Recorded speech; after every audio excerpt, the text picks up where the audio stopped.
There's a lot going on in the cave this Thursday night as there are 7 games on the list. Don't worry, we got you covered. My name is Andrea Sachenko and you're watching the KHL Update. We take you first to Russia's Far East. Lokomotiv visit Admirals and Vladivostok. First period, Yegor Kashkov has the puck, he chucks it to the far post. Maxim Shelonov shoots from inside and Nikita Serebryakov denies him with a bad save. But Loko throw one past him before the period expires. Maxim Berezkin scores his first of the year and it's 1-0 after 20.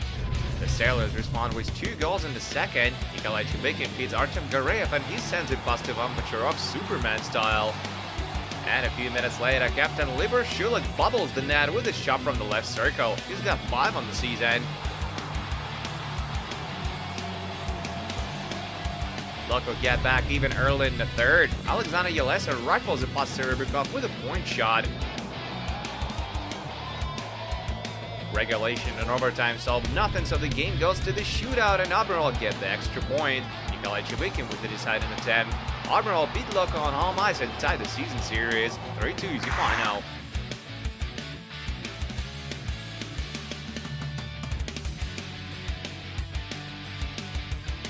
We're off to Siberia now, where Red Army look to get their revenge as they face the Snowflakes. The Red and Blue get a goal in every period and skate to a solid win. Andrei Svitlakov opens things up late in the first. Sergei Plotnikov doubles the lead midway through the second as Daniil Yurtaikin and Artem Sergeyev draw the helpers.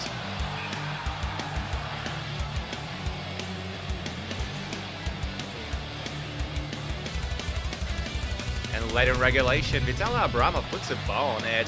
Svitlakov finishes the night with 2 points. Adam Radeborn stops 21 shots for a shutout, and Red Army get back even with Sibir after a loss in Moscow. 3-0 is the final.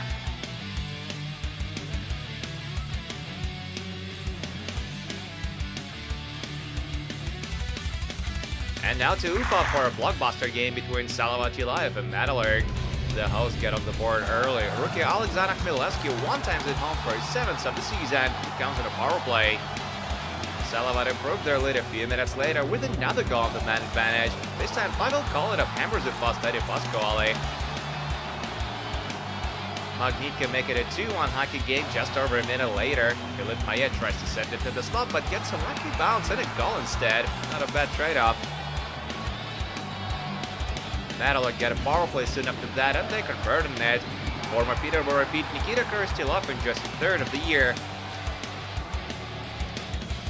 It gets quiet after that. No scoring in the second, but it doesn't go to OT. With less than 5 minutes remaining to play in regulation, Cody Kern hits the target for the win. Madelerg erase a 2-goal deficit and take it 3-2 on the road.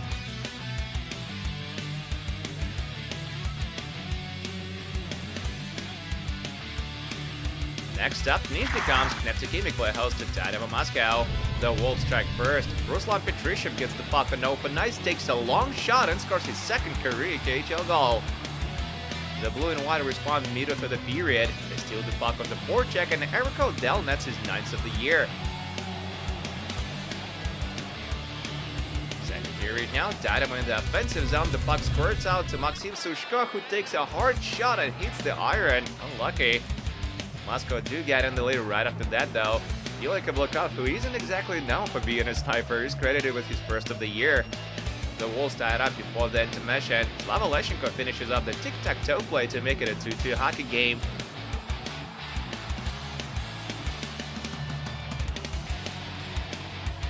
Dynamo come close to securing the win several times in OT, but first Andrei Mironov can convert on the B-way, and then Moscow special team can get it done in a 5-on-3 situation.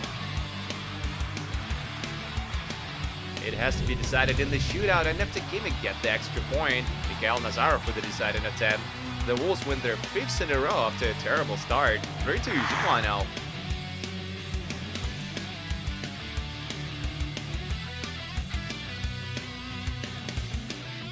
There's another huge game tonight, and it takes place in Kazan. Akbars defend the ice against the top team of the East, after Tbilisi are in town. Some ugly stuff in the first. Kirill Adamchuk runs into Curtis Volk, and it's a knee-on-knee collision. That's an easy call for the ref to make. Adamchuk gets 5 in a game. The hosts come close to breaking the ice in the second frame as Mitchell Kagarliski gets loose and shoots from the hash mark, but he hits the post. What a chance wasted. After Tbilisi finally opened up the score midway through the period, Daniel Romancev nets his third of the season. There's a huge hit right after that. Ilya Safanov spills Anatoly Golyshev overboard. Not a pleasant experience, that is. Safanov is also the one who ties it up late in the third. He gets his fourth of the season as he converts on a power play. The game goes to overtime. Allegli carries the puck on the odd man rush and feeds Romancev for his second of the night. After Tbilisi missed Sergei Shirokov and Stefan Da Costa lose Curtis Volk along the way, and yet still beat Akbars for the third consecutive time this season. Romancev strikes twice and Yekaterinburg take it 2-1 in overtime. Well, then on to Nizhny Novgorod, where Igor Larionov start battle meet Boris. And it's Igor Larionov Jr. who opens up the scoring in this one. He sends it home in a 4-on-4 situation for his fourth of the season. Late in the period now, Boris on a power play. Lyndon Bay has a lot of wide ice in front of him as he takes his shot and hits the post. That was close. Second period now, the Virtus with another man advantage, but they almost score on their own net. Nikita Boyarkin gets away with a careless pass. Astana bring it back to even early in the third. Ivan Mishenko puts it on net and Igor Fedorov takes care of the rest. We're late in regulation now. Maxim Fedorov takes a shot. Boyarkin gives up a bad rebound and Nikolai Kovalenko buries it. That forces Boris to pull Boyarkin for the extra skater, but it doesn't help. Dennis Yan hits the gaping net with a long shot, and that's game. They're better beat Boris in home match for the first time since 2019. 3-1 is the final. And there's just one more game left to tell you about. The rookie Yaroslav Lekachev scored his 6th of the season and Amur beat Sochi 4-3 on home ice.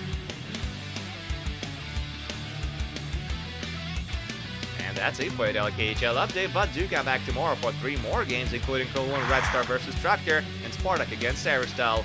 My name is Andreas Sachenko. Thank you guys so much for watching, and don't forget to check back with us this Friday.